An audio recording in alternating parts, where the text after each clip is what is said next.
I need to take you back to Parliament right now. Alan Kyeremanten has taken his seat back. Let's go. Thank you, you're done. You don't have any I will also pass to the next person. Yes, Honorable nominee. Mr. Jari, you're done.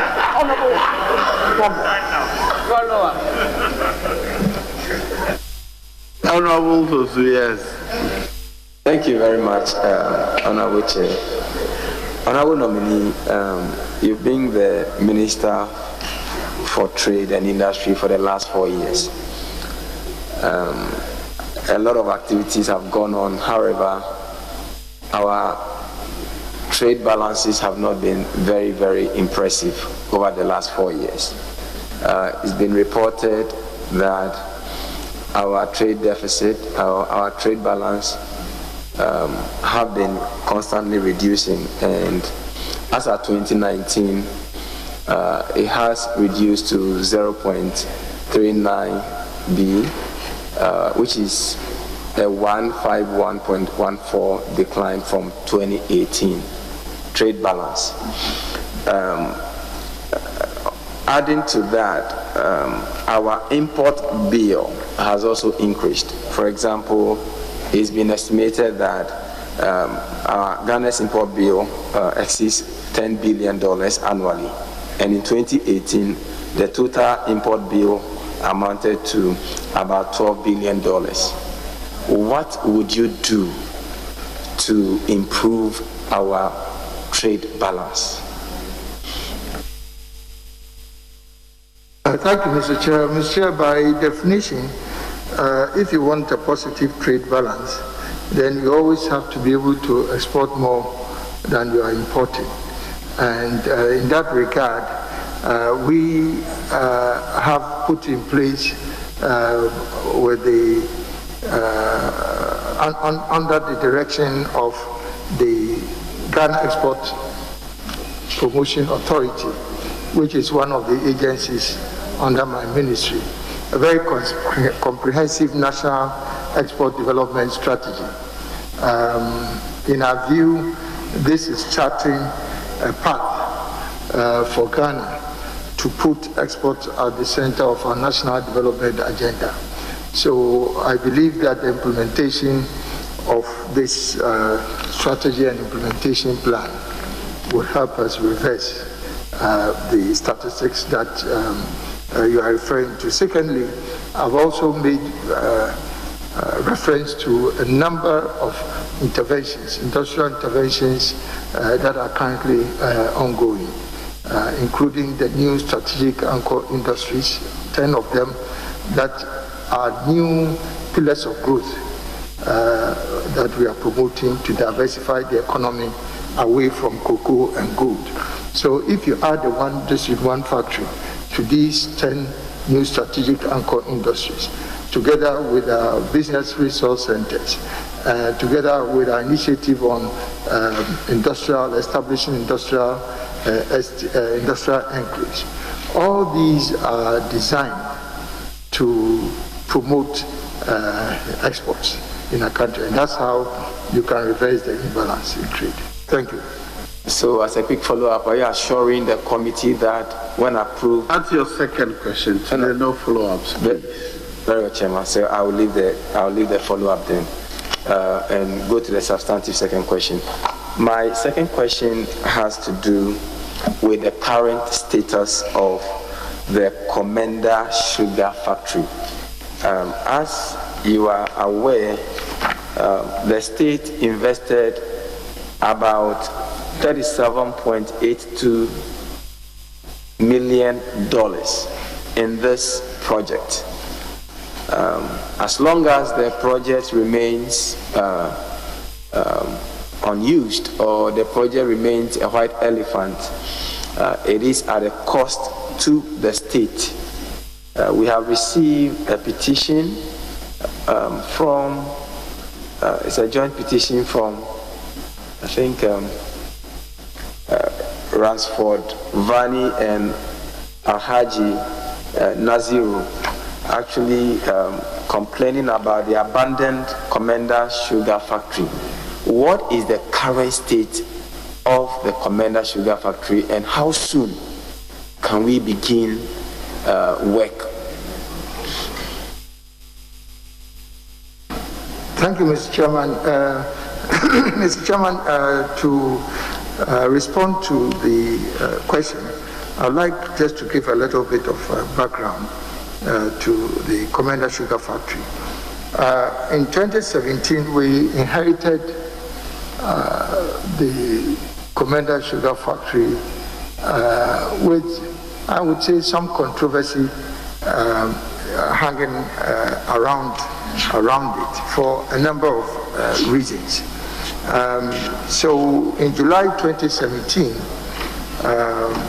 the ministry established a technical audit team made up of experts from the industry to take a look at the state of the factory, to advise us on how to operationalize the factory, because as we are aware, the factory itself was commissioned on the 30th of May 2016, but it was never operationalized until we took over. So that was the purpose of the technical audit. In October, when we received the report of the technical audit, it indicated, among other things, that a full test run was never completed before the commissioning. And also, that at the time of commissioning, a number of critical parts for the factory had not been installed. So, for example, the industry has a standard practice. You need a crushing plant that crushes the sugar cane. You need what is called the horizontal crystallizer, and you need a vertical crystallizer. And it is only when you have this full complement of machinery and equipment that you can actually produce what is called white sugar or sulfurless white sugar. But at the time of commissioning, it was only the horizontal crystallizer that had been installed. And so technically speaking, it was going to be difficult for you, for the purposes of the test run and the commissioning, to produce white sugar. So what was produced from the test run ended at what comes out of the horizontal crystallizer, which is normally brown sugar. Now, be that as it may, we decided that through the oversight of the Senior Minister's Office, that a forensic audit be conducted to establish the facts about the construction of the factory and all the controversy that was surrounding it.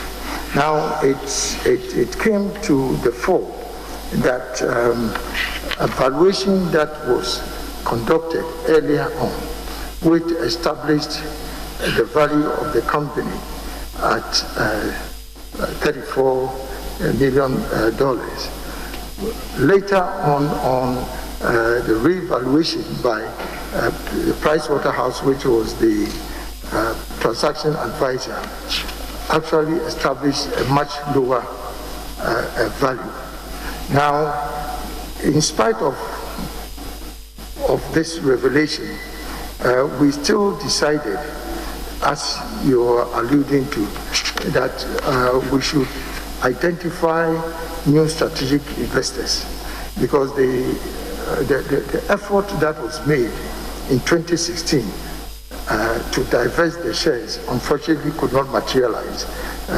The company that was offered a bid could not perform the financial obligations on it. So PwC, we didn't want to change the transaction advisor. PwC continued with the exercise of identifying a new strategic investor. So this has gone on for some time. I mean, these things take time. It's detailed work that has to be done. So PwC finally I went through the exercise, and a new company called Agrotech, was selected, and I think I made a report to Agrotech Ghana Limited.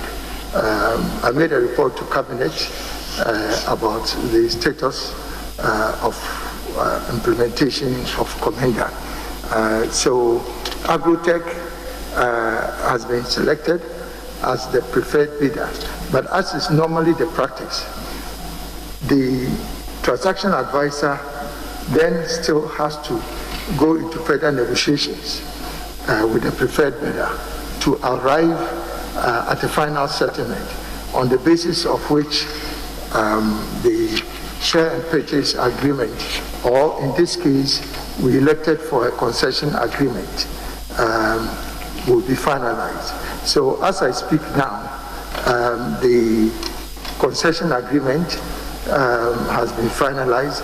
There are a few issues that are standing to be resolved between the transaction advisor and Agrotech, and then basically the company would then be handed over fully under concession agreement to Agrotech. But let me explain that while all this was going on, early 2020, before COVID struck, Agrotech was going to bring in their technical experts to start looking at the plant, and then also identify areas that needed to be, I would say, put into sound conditioning for the factory now to start working. But unfortunately, this did not happen because of the COVID pandemic. So as I speak now, as soon as the share purchase agreement is fully executed, then the transaction will be closed, and then they can start operating the factory. Thank you, Mr. Chair. And my very final question has to do with various reports of clashes between Nigerian retailers and Ghanaian. No, it hasn't been answered. My question, Mr. Chair. Yes. So the question is, what measures are you taking to address the challenges of Ghanaian retailers and their Nigerian counterparts, given the fact that there is consistent clashes between these two people? When you come to Medina Market, which falls within my constituency, I've had several reports of those potential clashes. What is your ministry going to do to permanently resolve this matter?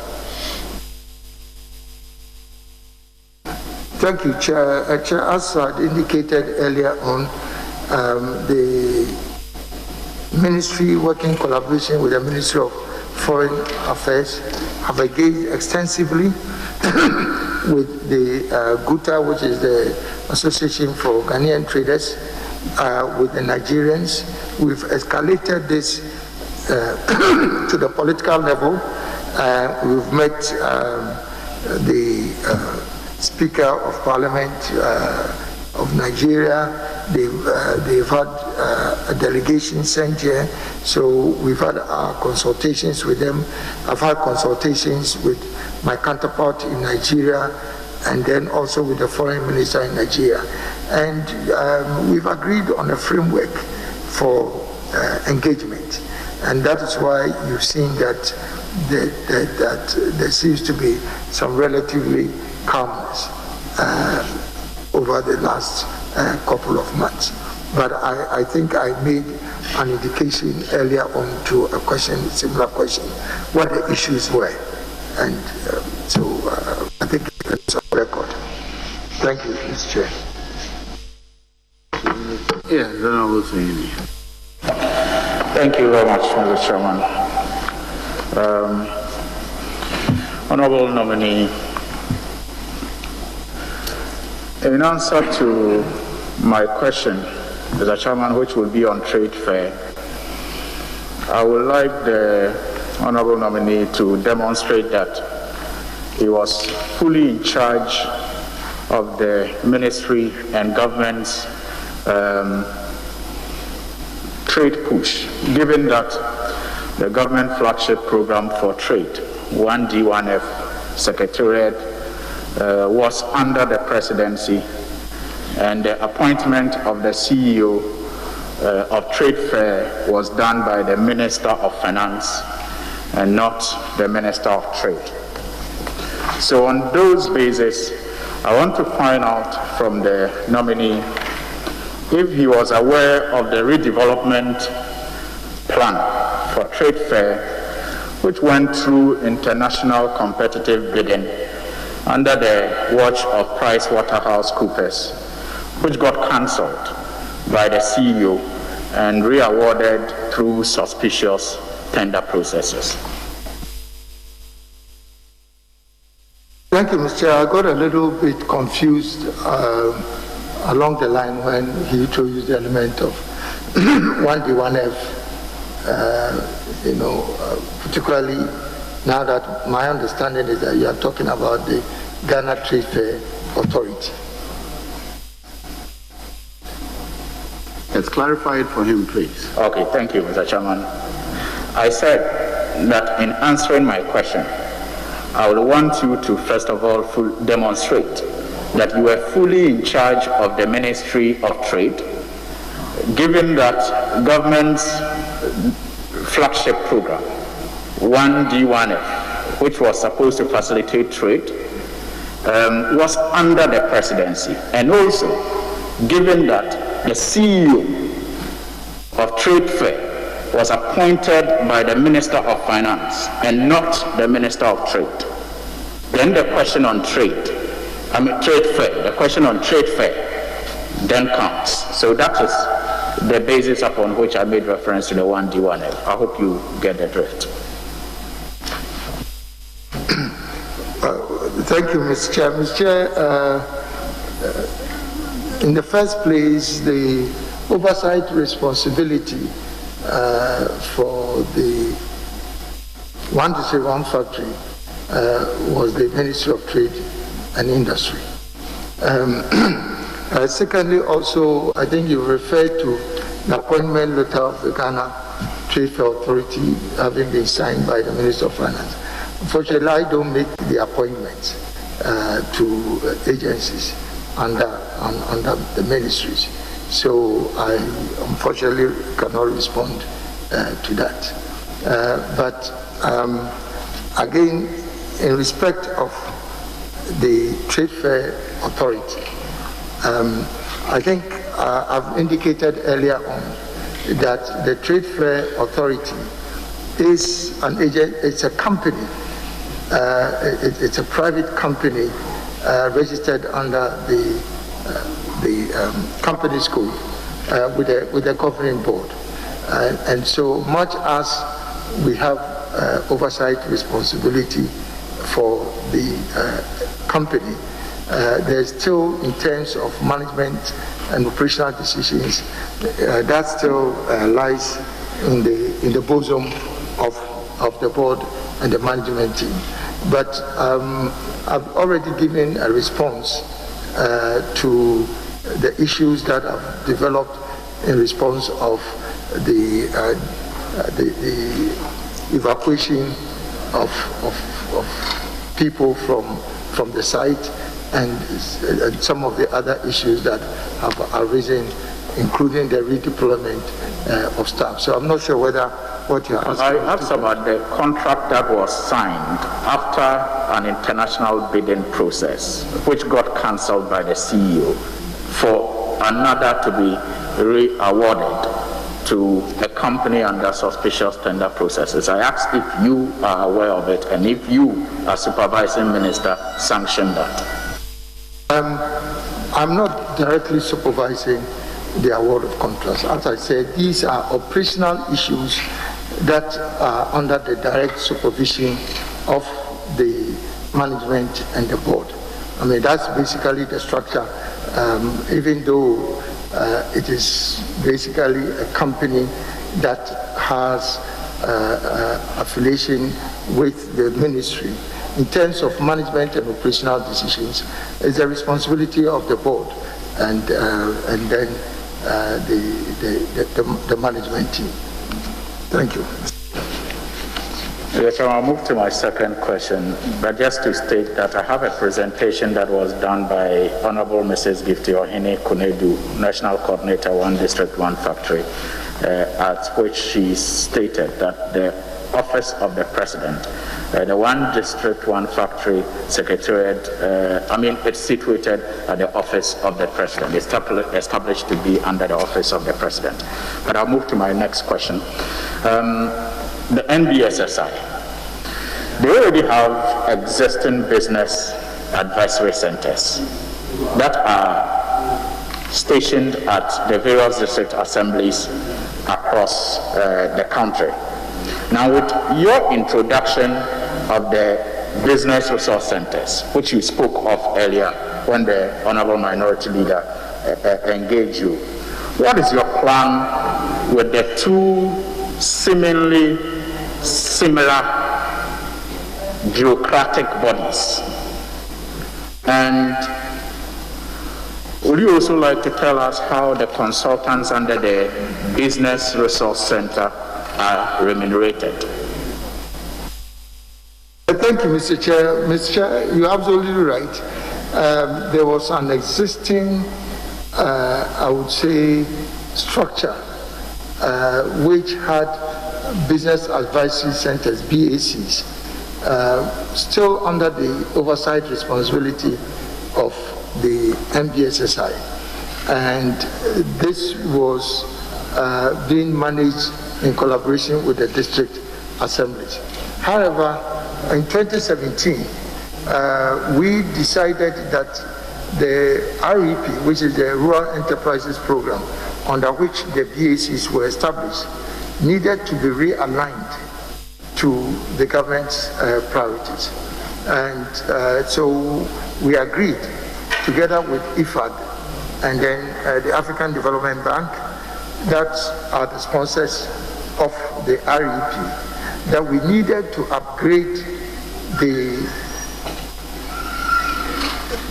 BACs and provide them with the resources, both human resources and fiscal resources in terms of equipment, for them to be able to deliver on the comprehensive program of rural industrialization and providing support to MSMEs.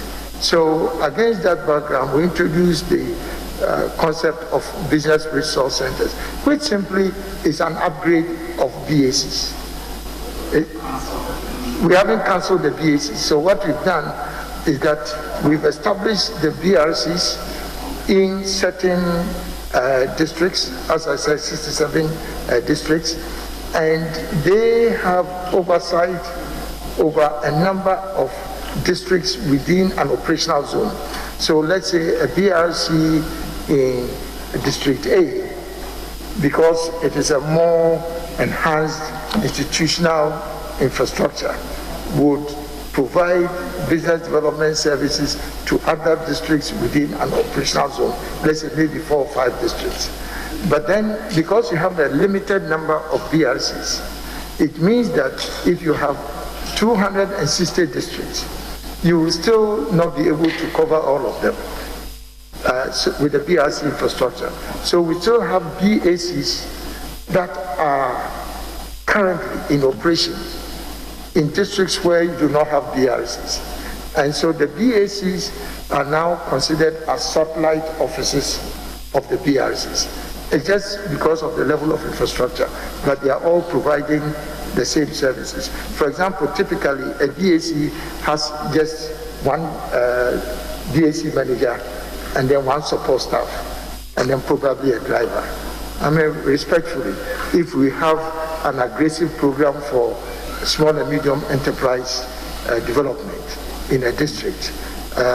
You cannot have such a lean organization providing the type of services that is required. And so that was the need for building a new, I would say, institutional structure. But essentially, it is an enhancement of the BACs. All right, to my first question, call them viewer interest questions. Cement and iron rod prices skyrocketing after information about goods to be allowed, after information and sensitization, plans in place so that traders know goods that are allowed, and ECOWAS free goods movement. A number of companies have complained lately, for example, the latest Interplus, how they have lost deals and have lost billions of cedis because of charges that they are now asked to pay, especially by Francophone countries, since the introduction of AFTA.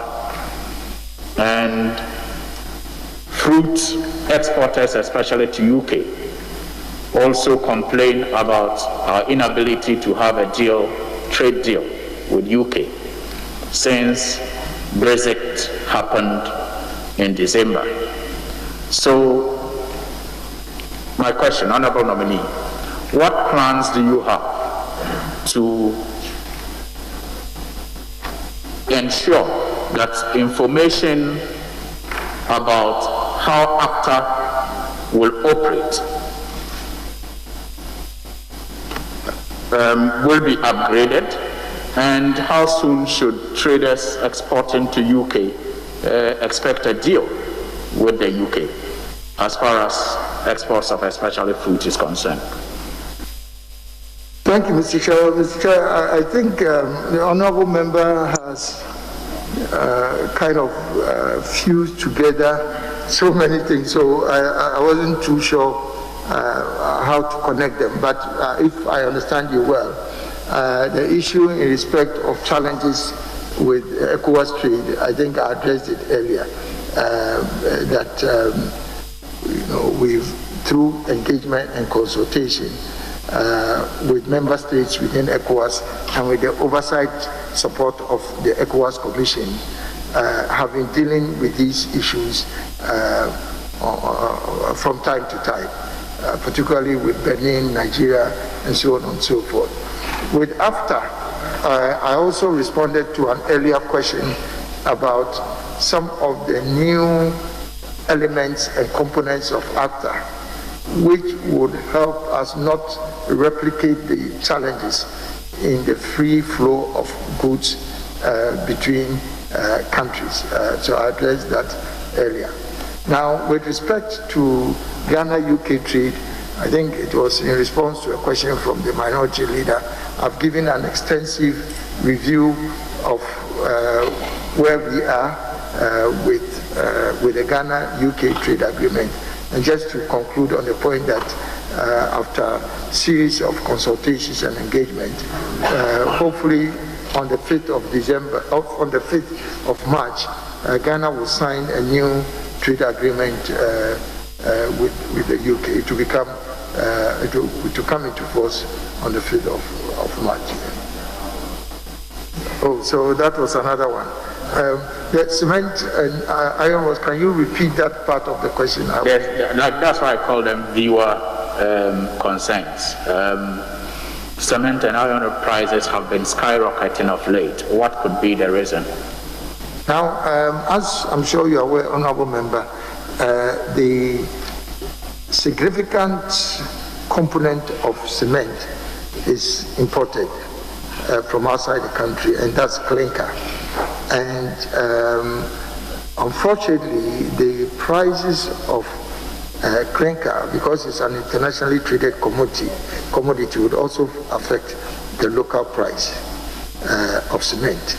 In addition to that, because the imported content is so high, fluctuations in the foreign exchange rate has also been a factor influencing domestic prices.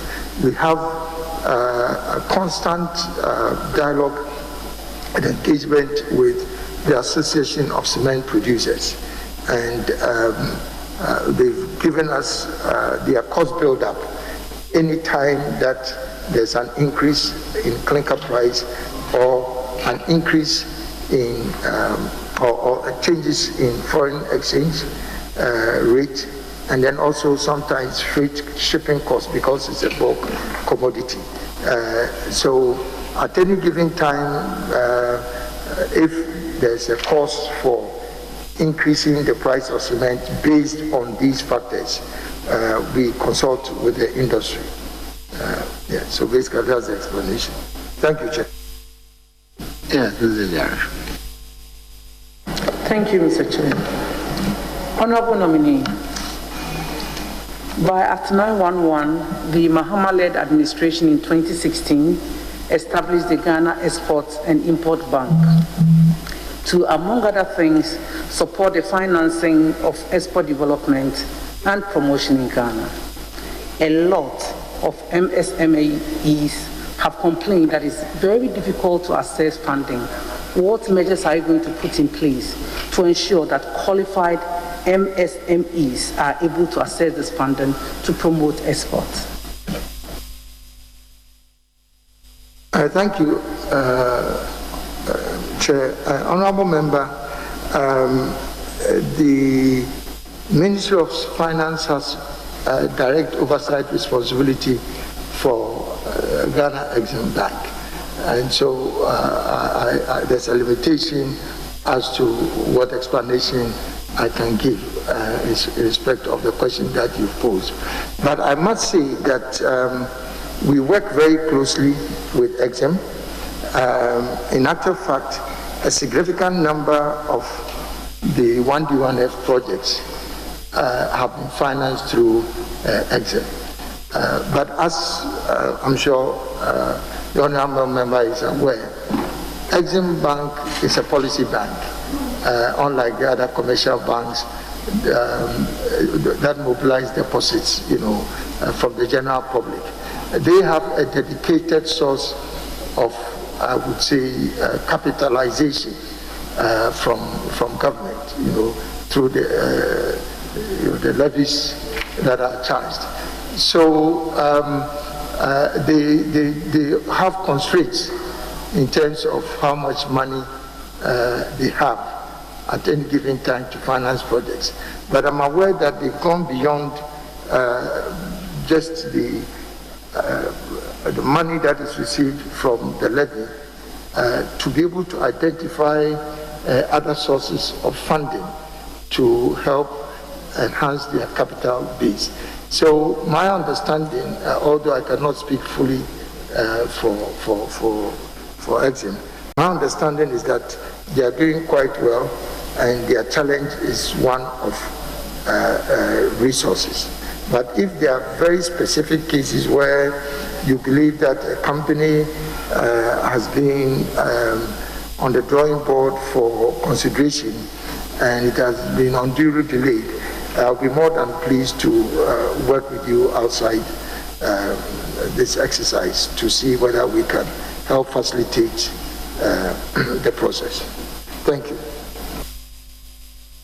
Thank you very much. In 2018, Ghana earned about $378 million from the export of raw cashew nuts. What policy will you put in place to ensure that we add value to our cashews before we export? Thank you, Mr. Chair. Honorable Member, I made reference to the launching of a new national export development strategy. And one of the commodities that we've prioritized is cashew, and not just exporting raw cashew, but actually processing and adding value to cashew.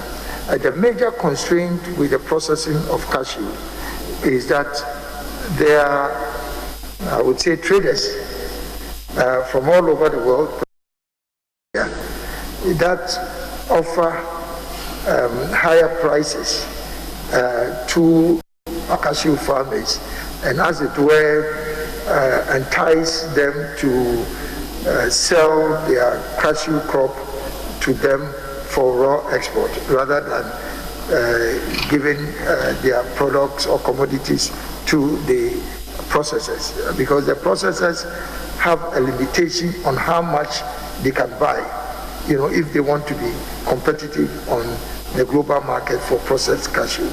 And so there's always that tension between the price offered by, let's say, these traders as compared to the processors.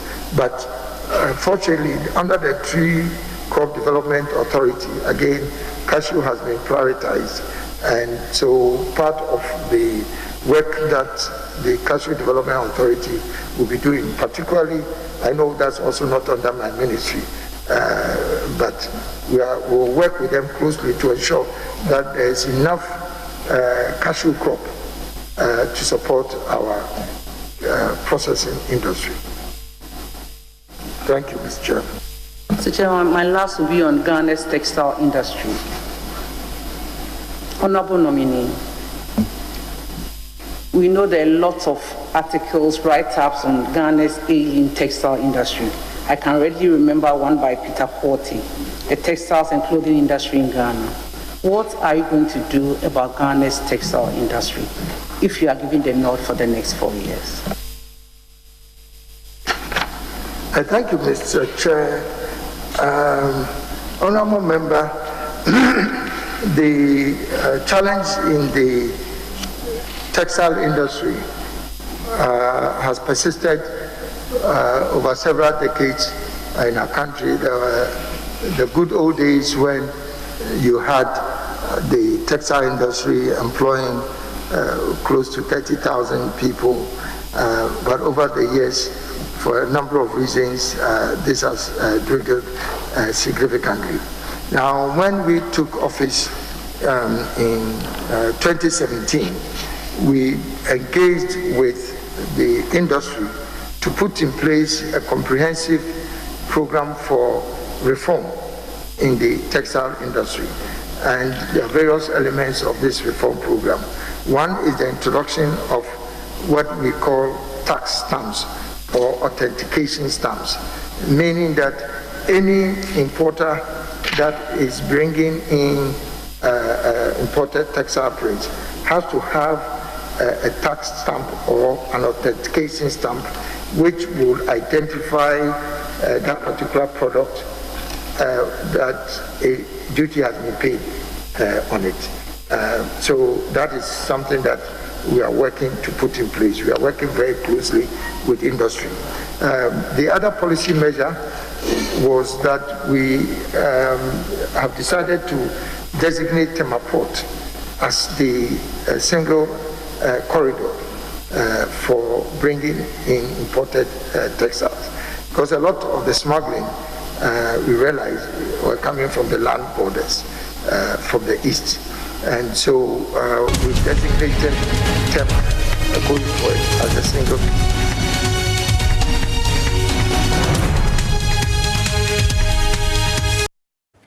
Kyeremanten, the Minister Designate for Trade and Industry, being vetted there. We need to take a very quick break, but the focus of their conversation largely has been around the Africa Continental Free Trade Area, and they've also talked about intra-trade in the continent, Ghana's role, border closures, automotive sector in Ghana, 1D, 1F, etc. Let's take this quick break. We'll be right back, and we'll take you back to Parliament.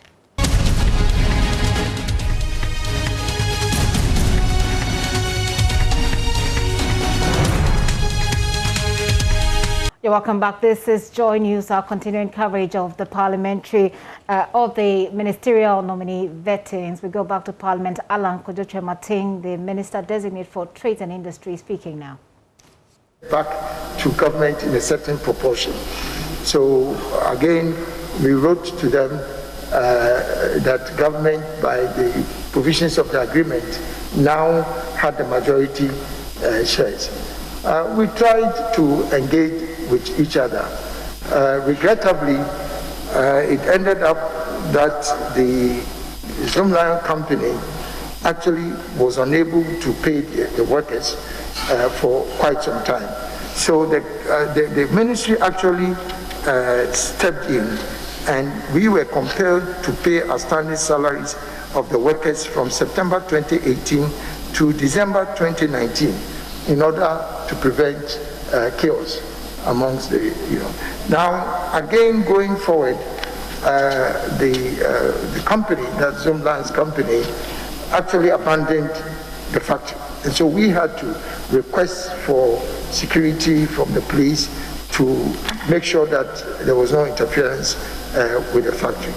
Now, along the line, I think Zoomlion's company filed a writ in court, an injunction against the government to prevent us from interfering with the company, which I think is regrettable, because if you still have an outstanding amount of money to pay, the easiest thing is to pay up, and then basically we resolve these matters. But I think that I would like to end here because the matter is still in court. But I want to give you the full assurance, Honorable Member, because I know the company is also dear to your heart, that we will find ways and means of, once the court order is vacated, we can find ways and means of finding a lasting solution to this problem. Thank you, Mr. Chair.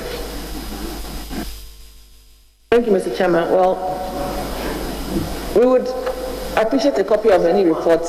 Excuse me. Thank you. If there's any report to what that effect, because Zoomlion is not here to defend themselves. So we take your word. But we just need the factory to work for the youth to get work to do. Thank you very much, Chairman. Yes.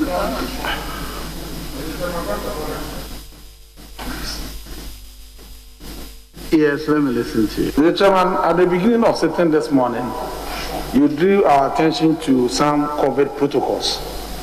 It appears we have sat for more than 3 hours, and I believe that we are in breach of our own rules.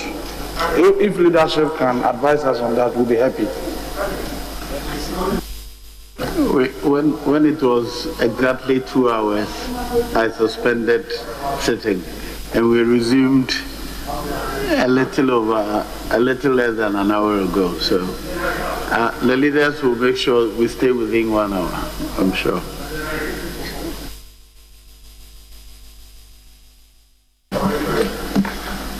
Thank you, Mr. Chairman. Mr. Chairman, I want to find out from the nominee the number of agencies that are under his ministry.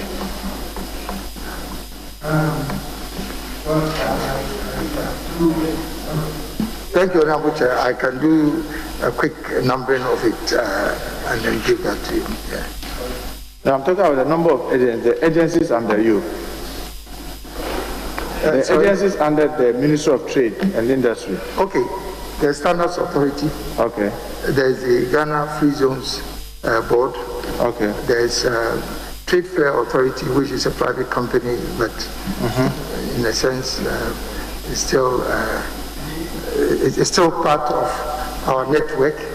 Then the SSI, which is now the Ghana Enterprises Agency. And then there is Gratis, which is a program under the Rural Enterprises program. And then, of course, by extension, there are these other companies like Ayensu, Japan Textiles, Commander Sugar Factory, that are not agencies but are affiliated to. So the reason I'm asking this is that when I went through your handing over notes. When you went through what? Your handing over notes. The handing over notes. Yes, okay. Completely missing was Ghana Trade Fair Authority. Is there any reason why in your handover note there was no mention of the Ghana Trade Fair Authority? As I said, these private companies that have government boards established under the company's code have a different kind of relationship with the ministry. And that's probably the only reason why you didn't find it. Mr. Chairman, is the same with Ghana Standard Authority? Is the same with Ghana Export Promotion Authority? It is not. Trade Fair Authority is different. As I said, it's a private company. Standards Authority is an agency of government. And Ghana Export Promotion is also. The reason why I'm asking this is because that's why I first asked you, the agencies under you. And you mentioned the Trade Fair Company, sorry. Yeah, you mentioned Trade Fair Company as one of the agencies under you. You mean in this? Yes, when I asked about the agencies under you, you mentioned Trade Fair Company. Just to clarify, it's a private company with shares. The oversight is fully held by government.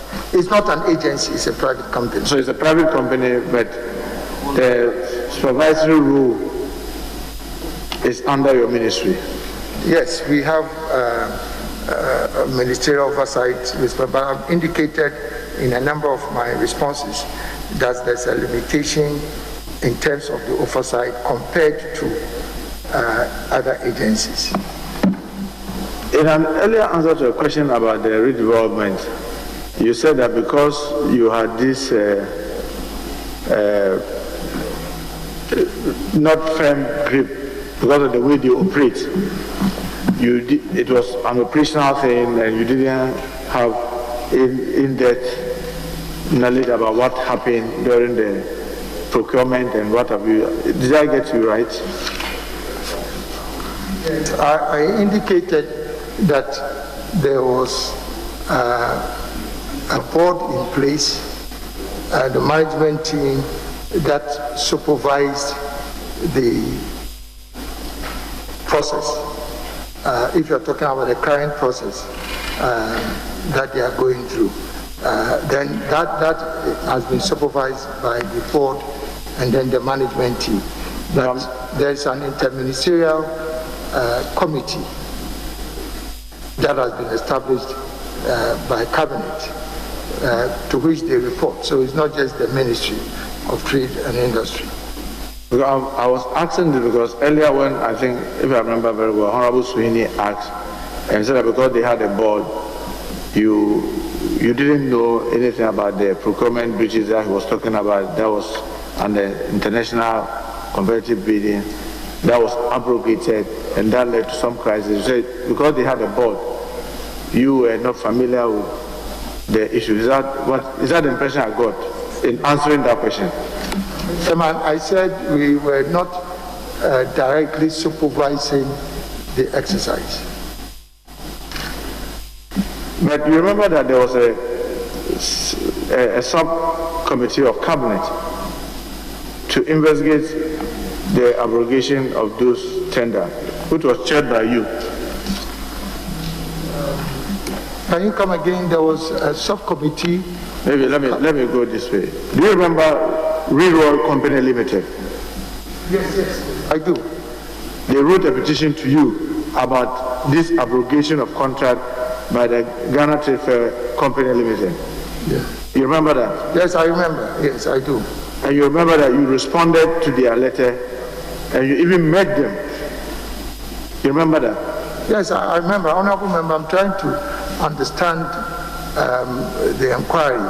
So I remember that they made a representation that they had gone through a bid process during the term of office of the previous government, and that they've realized that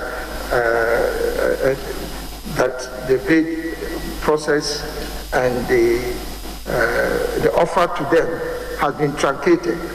And obviously, as I said, my first effort was to contact the transaction advisors. And the transaction advisors indicated that the bid process was completed and an offer was made to the company Leroy, but they did not fully execute the terms of the sales and purchase agreement, on the basis of which the original offer that was made to them was withdrawn. So that's the basis for that, nothing more, nothing less. Okay, so did you seek to get those documentation to ascertain what the transaction advisors were telling you were the facts, or it was just based on the briefing they gave you? No, as I have indicated, Mr. Chairman, I consulted with the transaction advisor. He showed me the documents, and on the face of the documents, it was clear that the offer had been made to them. They were supposed to pay money into an escrow account. It did not happen, and on the basis of that, the offer was withdrawn. I had extensive discussions with Leroy and actually encouraged the company to work along. I mean, unfortunate as it was, I mean, if the offer had been withdrawn, it has been withdrawn. But because the project was going to be started again, I had suggested and proposed to the company to work along with the new management and the board to ensure that when the new bid process was going to be initiated, that they would have, let's say, the opportunity of participating in that bid. So basically, that's what. Okay, so the subcommittee of cabinet that you were chairing, Yeah. did you prepare this report to cabinet for a report? Yes, I mean that has been the basis for what I'm telling you now. No, I wanted to be sure whether there's finality by you reporting to cabinet when this subcommittee was formed to investigate this matter, that you were conclusive that these were the facts, and you have reported back to cabinet, and cabinet have accepted that, oh, there was no any wrongdoing. I just wanted to be sure that there's finality on that matter. Thank you, Chair. Honorable Member, I cannot recall exactly the report that was made, and it's not every subcommittee of cabinet that reports unless the matter has come up. But the Ministerial facilitation team has been apprised of this of this development. Chairman, even though he rightly said the Trade Fair Company Limited is more or less operating like a business that has a board of directors, are you aware that the Trade Fair land lease has expired? The land, the Trade Fair, where they are situated, the land, the lease has expired. Are you aware? Mr. Chairman, to the best of my knowledge, the matter has been handled by Lands Commission. It has been regularized, and any information in respect of that can be ascertained from the Lands Commission. They've handled this together with the board and management. That has been regularized, and the lease, the transfer has been effected. Mr. Chairman, earlier he was answering a question with regards to the Commander Sugar project, and if I heard you right, you said the valuation that was done in 2016 valued the project as $34 million US, right? In 2016. In 2016, yes. And do you remember which company did the valuation? It was a company that was a center that was appointed by the transaction advisor. A center. And was it PwC? It was the transaction advisor PwC that appointed the company, the valuation company. So, and you said when PwC, the same PwC, then did the revaluation in 2017, the value reduced drastically. That was the word you used. Is that my understanding? Yes, very much so. What was the value, the revaluation, what value came up? I think the second valuation, which was done by the company called, I think I have the name, Valuation Appraisal Consults, they valued it at $12 million. Which was still supervised by the same transaction advisor, PwC? Yes, Honor. Honorable nominee, you didn't find anything wrong that one transaction advisor, the same transaction advisor, getting a company to do valuation, and in just about 11 months, the same transaction advisor does another valuation, and we lose close to $22 million in value. That didn't ring any bell. Mr. Chairman, in actual fact, contrary to what you are saying, because of the controversy that has been hanging over the company since we took over, and I've already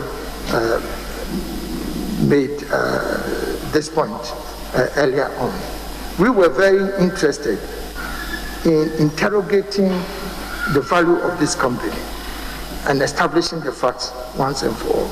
Because even during the previous government's term of office, when the valuation or not the bid process was conducted, literally almost all the bidders bid below $15 million. So I was a bit surprised that you have a company that is valued at $35 million. Everybody is bidding below $15 million. And I took an interest in this. So I also talked to industry experts.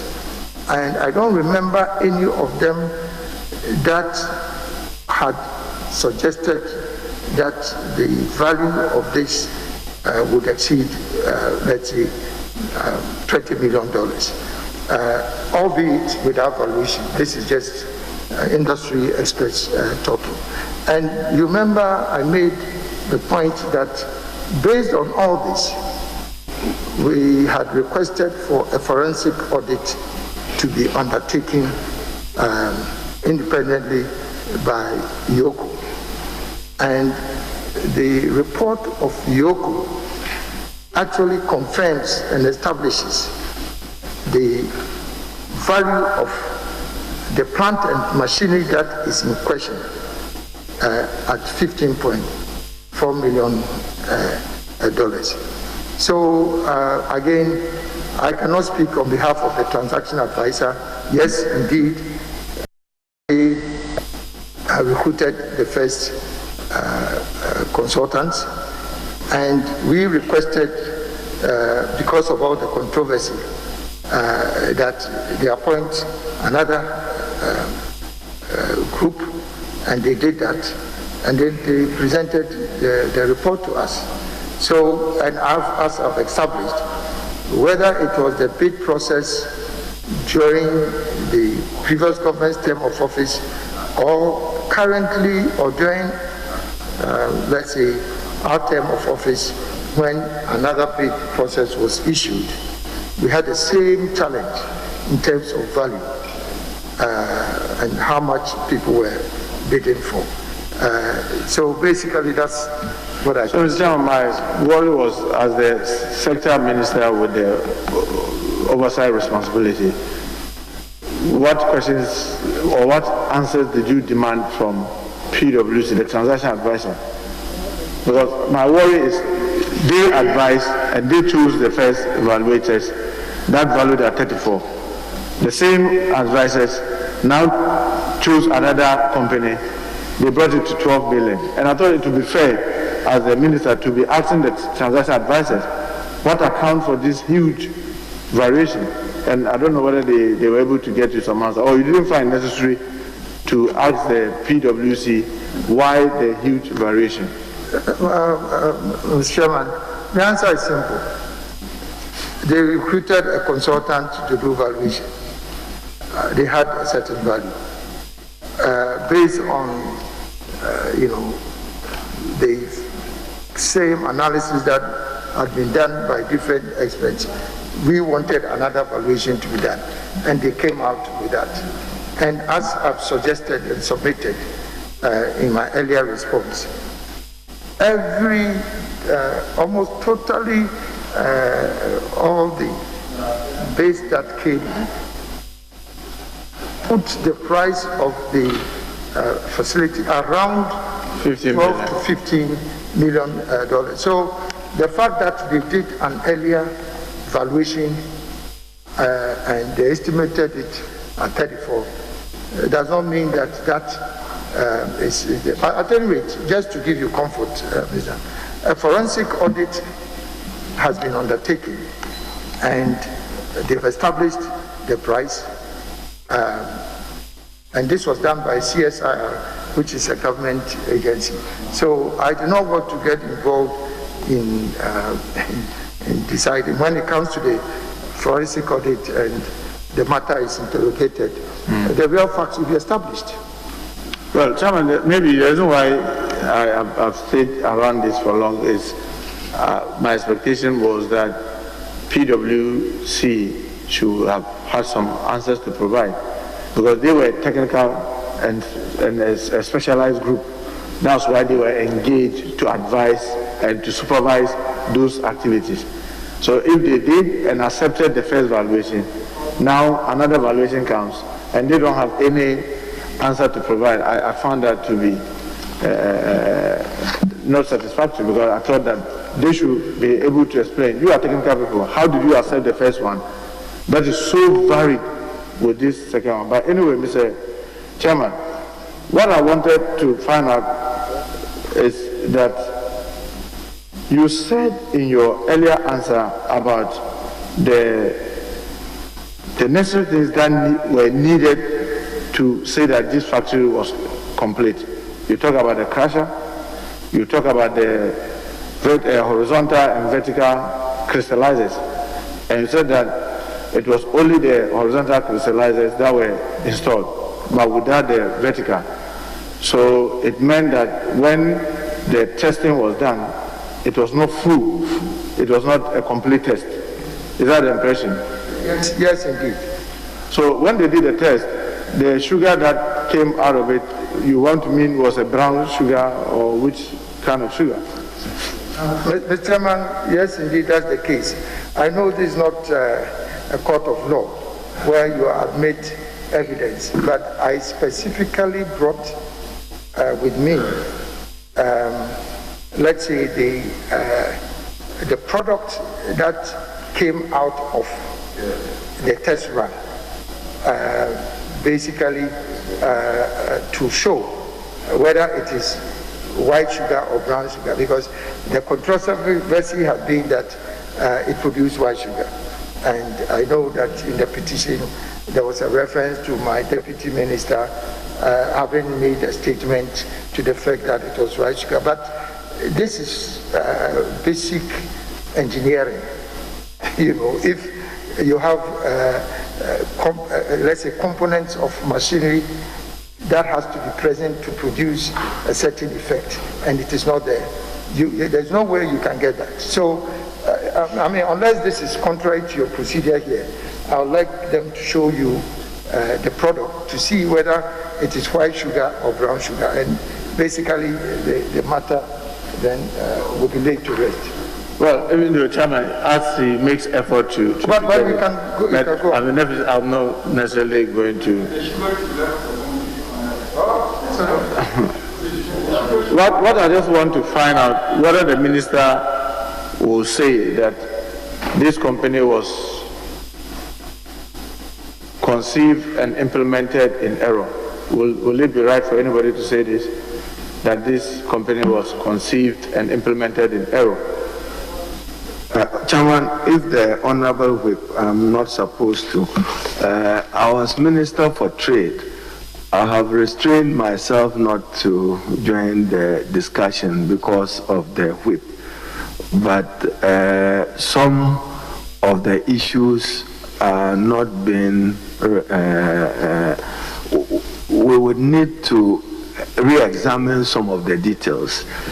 I'm unable to speak because my last official function as Minister for Trade was on 14th August 2014, and it was to cut sword with President Mahama for the commencement of the Commander Sugar Factory. Now, as to competitiveness, and Minister, you can check your record, the Indian government had written formally for misprocurement of Commander Sugar Factory. So I had to step back and reintroduce a new process in making a determination who won the contract. And it went through an international competitive process satisfactory to the Indian High Commission. What the Honorable Muntaka has asked now, I will say policy error because we all didn't do what was right. When President Mahama was commissioning Commander Sugar Factory, if you watch the clip, that morning the Indian government approved an additional 24.1 million to support the further development of outgrowers and irrigation, which up to date have not been utilized. So we are just putting up the factory without doing what was necessary to support sugar plantation.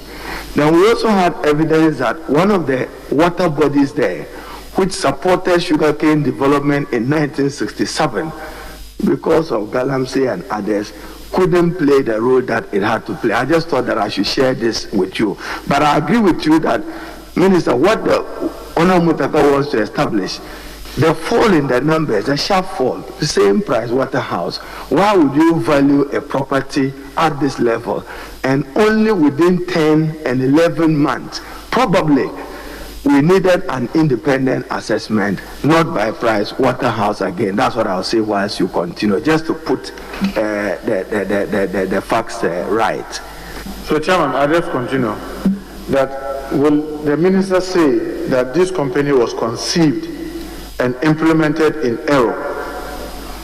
Will you agree with anybody who says this? Mr. Chairman, respectfully, following the interjection of the minority leader, I agree with him completely. I'm not here to respond on behalf of Pricewaterhouse, but what I did, which was the only way you can have an independent assessment based on the facts, is through the forensic audit. And the forensic audit report is then considered as the independent valuation that the minister is, the minority leader is talking about. Yes, so that's the forensic audit. But then specifically as to the question about the fact that it might have been conceived in error, it is difficult to understand the nature of the question because there were technical challenges. Because number one, I think the Honorable Member of Parliament ought to know that there were major challenges with land availability around the factory, because the original 1967 construction, which had extensive land supporting sugarcane cultivation, had been encroached on. And as I'm sure you are aware, if you plant sugarcane at a distance beyond a certain recommended radius, you actually lose the sucrose content of the sugar. And so that will result in operational, let's say, inefficiencies. So, for example, if you look at this particular case of where was the land to grow the sugarcane, if your answer was that there was not enough land available to feed the factory with sugarcane. You may interpret it as, I can't remember what you said, concept, an error in concept or something like that. You know, basically. Whether it was conceived in error. And implemented in error. Yes. So as I'm saying, it could be one of the factors that you consider if you want to determine whether it was conceived in error. So from what the answers that you also gave, it really meant that some sugar was produced in the company. Yeah, when you say some sugar was produced, when you do test run, you don't produce sugar in quantities that you can describe as some quantity of sugar was produced. It's just a test run. Yeah, so even if it was just test, and President Mills tasted some sugar, that sugar was not imported sugar outside the factory, but it was sugar that was really produced in that factory. Are you referring to President Mills? I'm not aware that President Mills tasted. Well, there was this argument that no sugar has ever been produced there, and the sugar that was tested was imported from abroad. Did you say President Mills? That's what he's asking you, because they were not sure President Mills was there.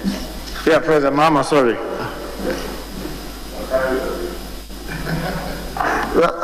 Honorable member, I'm not in the position to testify to the tasting of sugar by President Mahama. But what I can tell you as a technical fact is that because there was, let's say, some missing components of the equipment, what is described as white sugar was not produced during the test run. And it's a matter of record. You spoke about the Agrotech, Ghana Limited, and you were talking about shared purchase agreement or concession agreement. Which one is it? Is it concession agreement or shared purchase agreement? Can you come again? You are talking about the nature of the agreement that we are going into currently with the Agrotech Ghana Limited. Okay. Right? All right. I wanted to be sure which kind of agreement are we having with them, even though you said it's not yet completed. Yeah. So, Mr. Chairman, again, just to back up respectfully, when we talk about sugar, you still have brown sugar come out of the process. So that's what I was referring to, just in case I'm not mistaken in referring to the fact that no sugar was produced. Yes. But again, we are talking now about a concession agreement. A concession agreement. That's what I was referring to. So, even though you claim, you in your earlier answer, you said the process is not yet complete. What are some of the terms in there that you may want to share with us? They are looking for certain incentives. For example, they would require a permit to bring in raw sugar to, let's say, produce during the period where they are now cultivating sugarcane to feed the plant.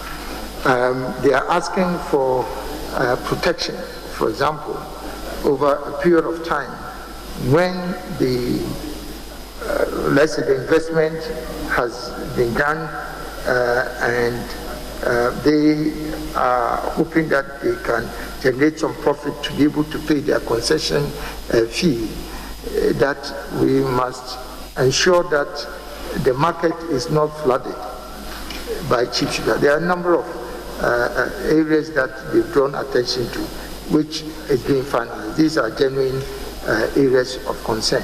But maybe I must mention that we've developed a new sugar policy, which hopefully would come before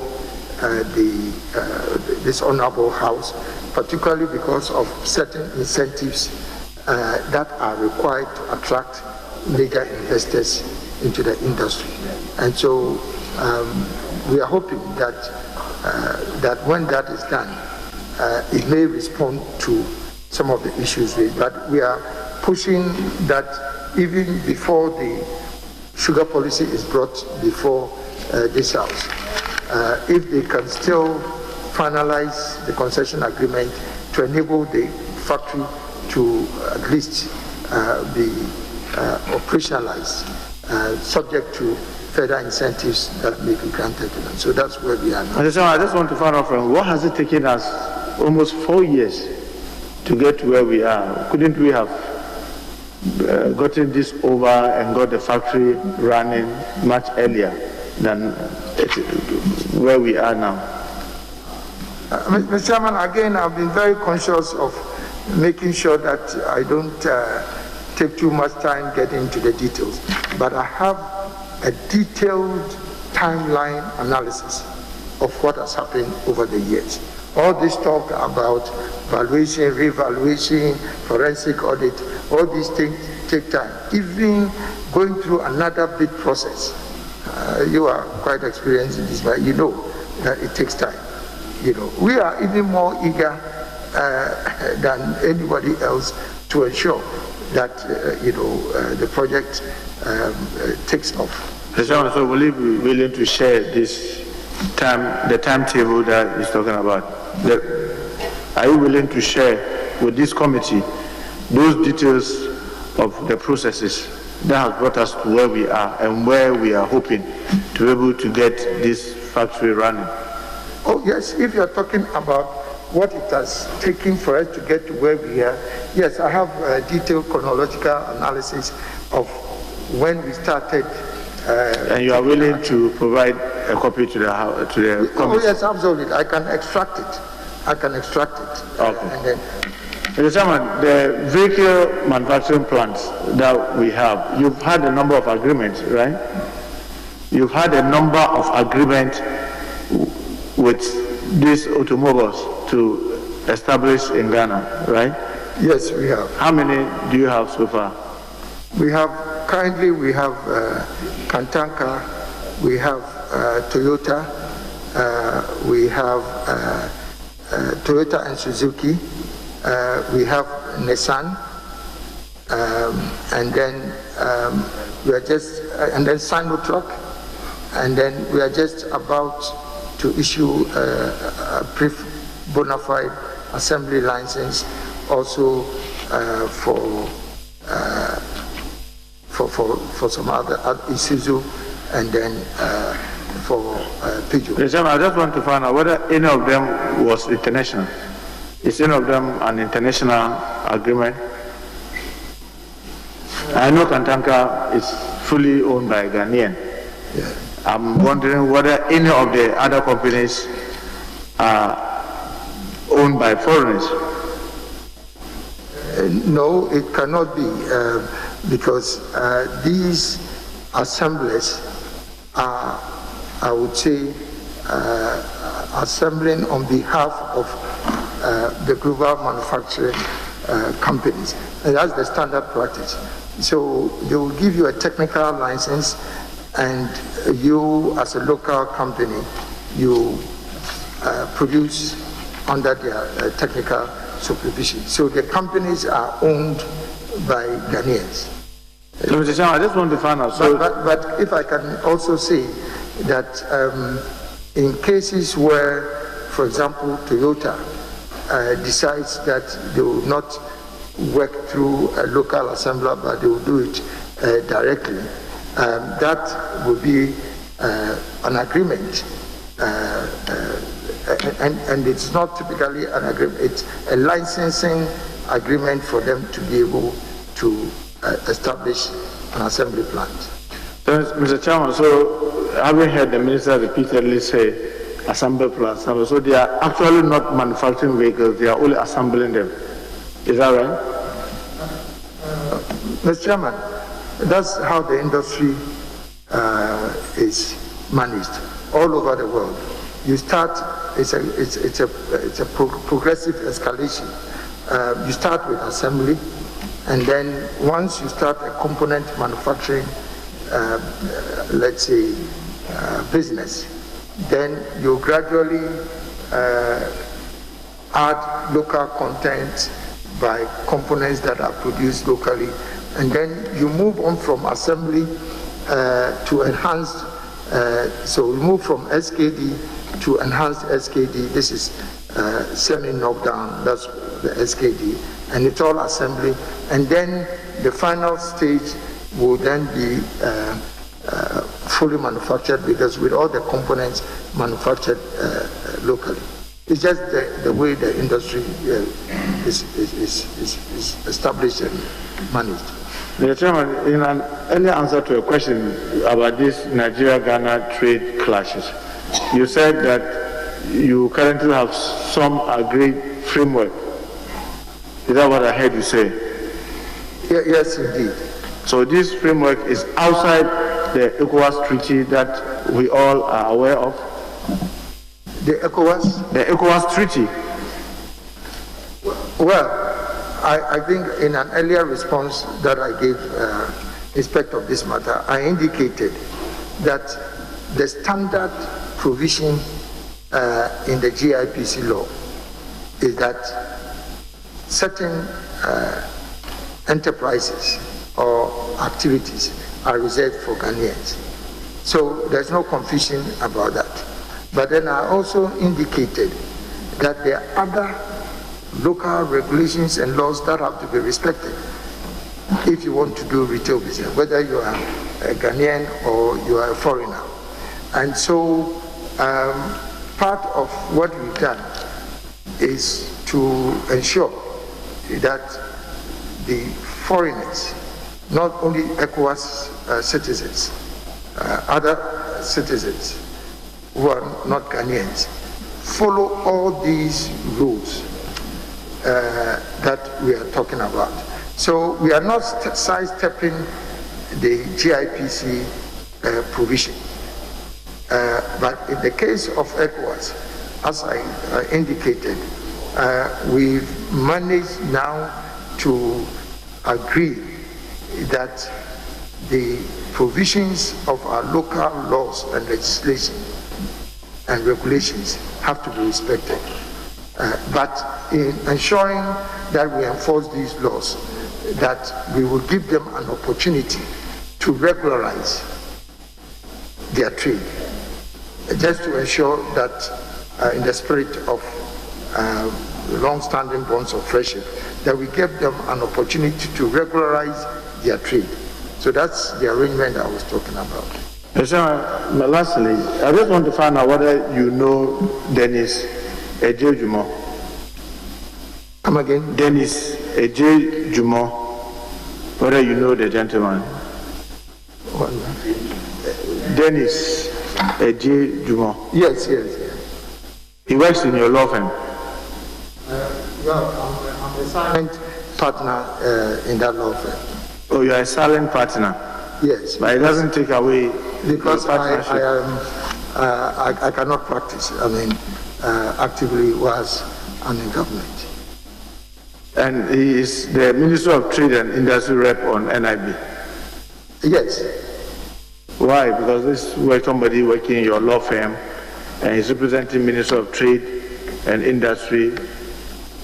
The rep that Minister of Trade and Industry is supposed to take on NIB. And you think that is right? The provision or the requirement, and it's not only for NIB, you have the flexibility to nominate any representative, except if it is required by the provision establishing the particular organization that you have to nominate a director of the ministry or so on and so forth. So we have many people serving on boards, and what you are required to do normally will be that the company, in this case NIB, would request for, let's say, a lawyer because they are composing their team.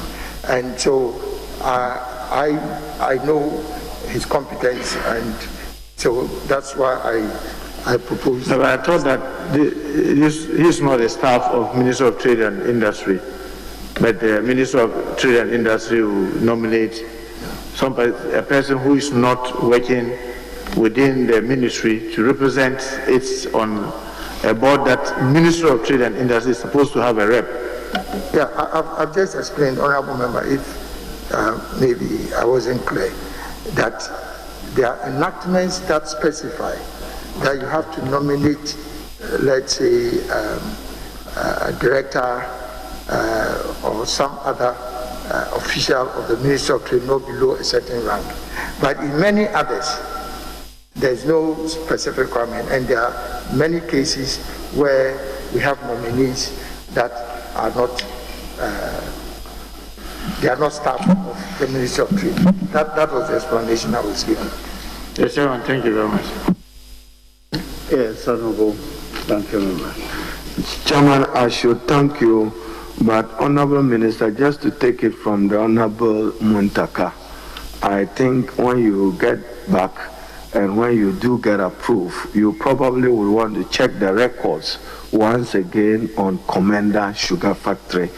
As captured in your own handing over notes, page 54 of your handing over notes, financials, and I just quoted and shared some details with you. For the implementation of the project, the government of Ghana secured a $35 million CD LOC from the Indian Exim Bank of India for the construction of the sugar processing factory. And Minister, to put it on record that the Indian Sugar Federation shortlisted the 6 companies for the government of Ghana. It went through a competitive bid process and was approved by the Central Tender Board under the chairmanship of Dr. Ajayi. So I just thought that when you go back, you can check this record. What we need to do is to find out the role of Price Waterhouse, because I share the view that it's been undervalued. That is my view. So probably we should work towards a re-evaluation of it by an independent person. But I just thought that this should be on the record.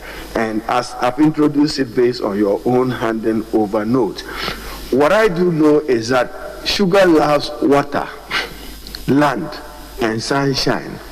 So further development is like Depale in Nasia area, and then Daboya connecting through Savlugu. We probably can look at it, and I believe that the Mauritius government was interested in it. That's why they requested for the double taxation regime with the government of Ghana. Do we have a sugar policy? Are you contemplating a sugar bill? Thank you, Chair. Thank you, Mr. Chairman. We have a sugar policy which has been approved by Cabinet, and there are certain incentives that are required under the policy to be provided to support the development of the industry.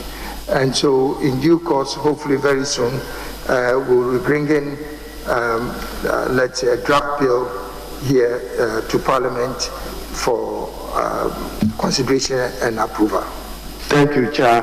What is the fate of the Northern Star Tomato Company in the Upper East region, Palugu, and why is it not benefiting from government stimulus support as the only surviving factory or industry in that area, the Palugu tomato factory? Thank you, Chair. Thank you, Chair. The Honorable Minority Leader, we have for a long time been working at getting private investors, strategic investors, to take over the Palugu factory. As I speak now, we have 5 major companies that have expressed interest. We haven't gone through a formal bid process because all of them wanted to do their own technical assessment and investigation even before they would express formally an interest in the company. The major challenge that many of them have indicated is that they want to be sure that they can produce tomatoes at a competitive price for processing. So that was. So can they be assured of government support in the coming years under your watch as minister if you do get approved? Yes, I can give you that assurance. What's the status of the Ayensu starch factory? What happened to it? $7 million investment over the years. And are you aware that even today in Ghana, there is shortage of beer because of the raw materials that is required to produce it owing to COVID? Ghanaians in the value chain of beer selling are suffering because of low production of beer in the country. I don't drink it. Chairman is excited about beer, but I have friends who are engaged in the beer business and their trade have been largely affected because of the lack of raw materials. I'm relating it to Ayensu starch factory. How come we cannot produce starch in Ghana in commercial quantities to support further industrial development of our country? Thank you, Chair. Mr. Chairman, I've provided an extensive response to this same issue raised by the honorable member from Autu, Senior, East or West? Okay. And I had indicated that... Honorable, he'll move on. Sorry? He'll move on, so you don't have to repeat the answers. Yeah, I won't. So that's what I was saying. But I hope Chairman have taken note that there is threat to shortage of beer in the country, and that is major news for beer consumers. Ghana Standards Authority, you need to revise their legislation to give them meaning in certain quality standards. What assurances do we have from you that you initiate new reforms to restitute the Ghana Standards Authority, including giving them the power and the capacity to do metrology with the discovery of oil in Ghana? Thank you, Chair. Thank you, Mr. Chair, Honorable Member, Minority Leader. The process has been fully exhausted. It's gone through Cabinet, and then hopefully it will be laid before this Honorable House in the next couple of weeks or months. So that review has been done. Thank you, Chair.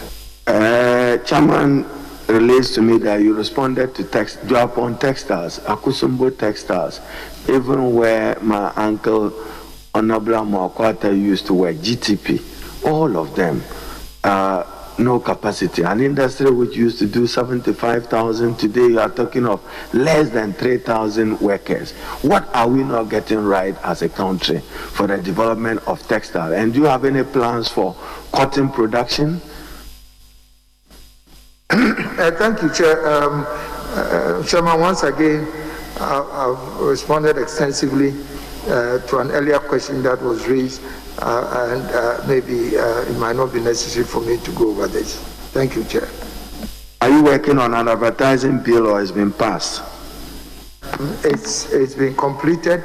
It's gone through a review by the Attorney General, and so it will come before this House in the next couple of months. Legislative instrument for Export and Import Act to take care of textile stamp. What's the state of it and what will you do about it?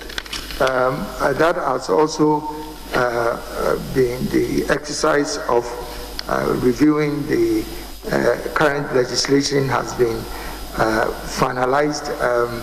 There needs to be an agreement between the industry players and the company that is supposed to issue the tax stamps. So we are at the final stages of that agreement. Can we be assured that when you are minister, you work on countervailing measures under the Ghana International Trade Commission Act to allow for early resolution of disputes that may be trade related, and to provide for a legislative instrument to safeguard measures under the Ghana International Trade Commission Act? Thank you, Mr. Chair. Honorable Minority Leader, we've done exactly that. Maybe just to put it on record, that the Ghana International Trade Commission has already concluded its maiden investigation against the importation or the dumping of aluminium cores into Ghana. a complaint that was filed by Aluex. And so a formal determination has been made by the Ghana International Trade Commission. So you can be assured that that is already actually... Chairman, Ghanaian contractors are complaining about high cost of steel, iron rods, high cost of cement, which is affecting the construction industry generally. What do you intend to do about it as Minister for Trade and Industry, the escalating prices? Thank you, Chair. Again, Chairman, I've already provided a response to this question in respect of cement. I've already given, in respect of steel, I know that it's always a big challenge because the cost of scrap continues to escalate, and that's a major reason, because we don't, unless we finalize our project on iron and steel development, we still unfortunately have to deal with cost of scraps, the escalating cost of scraps. Chairman, I will be ending here with just a comment that the Honorable Kyeremanten, as Minister for Trade, to be renewed as Minister of Trade. He knows my strong views on the matter. I think that the Ghana Exim Bank must be situated within the Ministry of Trade and Industry and not the Ministry of Finance. And I've conveyed so strongly on the floor of Parliament here. And I even believe that at worst, the Minister for Trade and Industry should chair the Ghana Exim Bank. And probably to let you appreciate why I said you were the Minister for the Economy, not Finance. The economy, domestic and international, is in your hands. You can stimulate businesses, you can grow entrepreneurs and others. But I still think that you must check your record on the GCNet thing, because I believe that if the contract was signed in 2013, it probably was for 10 years, so that would have been 2023, but with a proviso, because you are a respected lawyer, with a proviso that after 5 years, an assessment be done for a re-extension of the time. Chairman, with this comment, I can only wish him well and look forward to Ghana benefiting enormously from AFTED. I thank you, Chair. Thank you, Mr. Chair. Thank you, Honorable Nominee, for attending upon the House. We've done 4 hours, even though today we thought we would do much less. But we've done 4 hours with you. You are discharged for now. You'll hear from us. Thank you, Chair, and I'm grateful to the honorable members. Thank you. Very well, honorable members. We resume in 5 minutes to do the regional minister.